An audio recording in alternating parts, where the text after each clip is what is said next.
रेणुका की शादी को 1 साल हुआ था। शादी के बाद पहले बच्चे को लेकर वो बहुत उत्साहित थी। रेणुका अपनी डिलीवरी के पूरे टाइम पर थी। बस लड़का हो जाए फिर तो 51 रुपए का प्रसाद चढ़ाऊंगी। माँ, मैं तो मंदिर में कम से कम 5,000 रुपए का चढ़ावा चढ़ाऊंगा। मुबारक हो सर, आपकी वाइफ ने एक प्यारी सी बेटी को जन्म दिया है। क्या बेटी हुई है? ठीक है सिस्टर, ये खबर देने के लिए शुक्रिया। क्या सर, कोई मिठाई वगैरह नहीं, बस ऐसे ही सूखी बधाई मिलेगी। गिरीश 250 ग्राम बूंदी के लड्डू लेकर मुंह मीठा करवा दे। मैडम, अब बेटी होने की खबर दी है आपने भी, बेटा होने की देती तो बात कुछ और होती। गिरीश, बेटी को गोद में नहीं लोगे क्या? रेणुका, पहला बच्चा बेटा होता तो मुझे और खुशी होती, पर बेटी पैदा करके तुमने तो सारा मूड ही खराब कर दिया। शीला मुंह बनाकर गुड़िया को गोदी में ले लेती है, पर जो प्यार एक दादी के मुंह पर दिखना चाहिए वो नहीं दिखा। रेणुका ने बेटी का नाम दिशा रखा। दिशा के होने के 2 साल बाद रेणुका के बेटा पैदा होता है और वही नर्स दोबारा खबर देने आती है। क्या बेटा हुआ है? ये लो सिस्टर 2,000 रुपए और सारे स्टाफ को मिठाई खिला देना, मेरा बेटा हुआ है। हाँ बेटा, आज मैं बहुत खुश हूँ। मुझे तो बस जल्दी से अपने पोते का मुंह देखना है।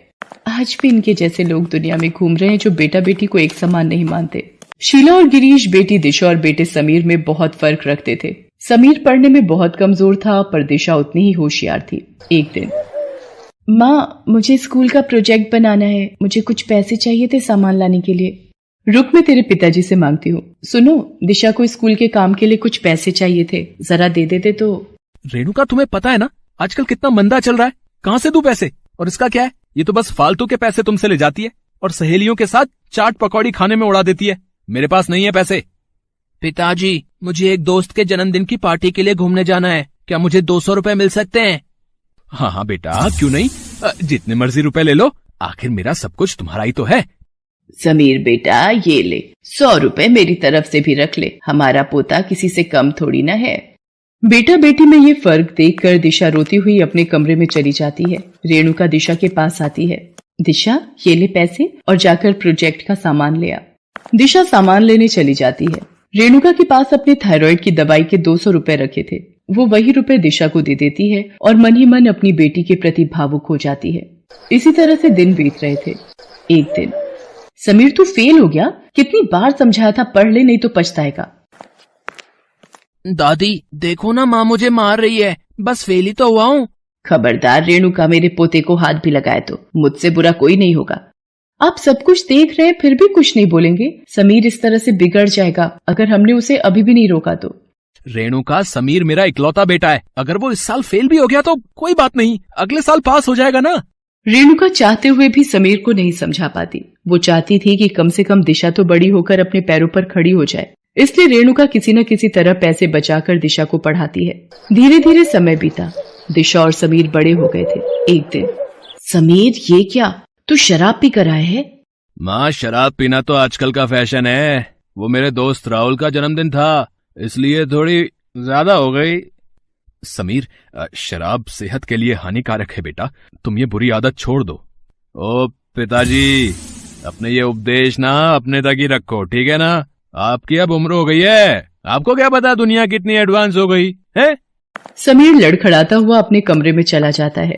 मुझे तो समीर के भविष्य को लेकर चिंता होती है, पता नहीं क्या होगा। रेणुका को जिस बात का डर था वही हुआ। उसी वक्त कुछ लोग गुस्से में घर पर आते हैं। चलो रे चलो, सारा सामान उठाकर बाहर फेंको। क्यों बे समीर, 40 लाख रुपए लेने का तो तुझे बड़ा शौक था, चल अब घर खाली कर। ये सब क्या है? आप लोग कौन हो जो ऐसे हमारे घर में घुस आए हो और सामान फेंक रहे हो? अबे, तेरे इस बेटे समीर ने ये घर मुझे बेच दिया है, क्या समझा? इसे इस घर के बदले 40 लाख रुपए दिए हैं मैंने, 40 लाख। उस हिसाब से अब तक ये घर खाली हो जाना चाहिए था। मैंने हमेशा आपको मना किया, इसे इतनी छूट मत दो, इतना मत बिगाड़ो, पर आपने और माँ जी ने मेरी एक न सुनी और आज देखिए घर बेच दिया है इसने। दिशा चुपचाप किसी से फोन पर बात करती है। आप लोग बिना किसी कानूनी नोटिस के हमें इस घर से नहीं निकाल सकते। तू सिखाएगी हमें कानून है? बढ़िया ही कानून सिखाने वाली। तेरे भाई नहीं बेचा है ये घर पूरे 40 लाख में मुझे, समझी क्या? व्यक्ति जैसे ही दिशा पर हाथ उठाने लगता है तभी एक आदमी तेज आवाज में, रुक जाइए, आपकी इतनी हिम्मत? शहर के सबसे बड़े सीनियर एडवोकेट मिस्टर जयचंद का नाम तो सुना ही होगा आपने। ये उनके अंडर एक यंगेस्ट सीनियर लॉयर मिस दिशा हैं। आप इनकी तरफ आंख उठाकर भी नहीं देख सकते। आप इन्हें घर से ऐसे नहीं निकाल सकते। अभी तो मैं यहाँ से जा रहा हूँ, लेकिन मैं आप लोगों को 10 दिन का टाइम देता हूँ। मेरे पैसे वापस कर देना, नहीं तो यह घर मेरे नाम हो जाएगा। उस वक्त वो व्यक्ति वहां से चला जाता है। थैंक यू मिस्टर रजत, आज जयचंद सर ने वक्त पर आपको भेज दिया। दिशा फोन पर मिस्टर जयचंद को धन्यवाद करती है। तभी गिरीश फूट फूट कर रोने लगता है। मेरी बच्ची, मैं तो तेरे से नजरें भी नहीं मिला सकता। जिस लड़की के पैदा होने पर मैंने अपने आप को लज्जित महसूस किया, उसी बेटी ने मेरा सिर झुकने से बचा लिया। और जिस बेटे पर मैं अभिमान कर रहा था, आज वही मेरी इज्जत नीलाम करने पर तुला हुआ है। दिशा मेरी बच्ची, तू इतनी बड़ी वकील बन गई है, ये बात हमें पता ही नहीं थी। गलती हमारी ही है, हमने कभी तुझ पर ध्यान ही नहीं दिया। रेणुका, दिशा में तुम्हारे संस्कार हैं। अगर यही संस्कार इस समीर में होते तो ये भी लायक बनता। पिताजी, मुझे माफ कर दो, मेरे से बहुत बड़ी गलती हो गई है। मैंने जुए के लालच में सारे पैसे तबाह कर दिए। समीर रोने लगता है। दिशा उसके पास जाती है।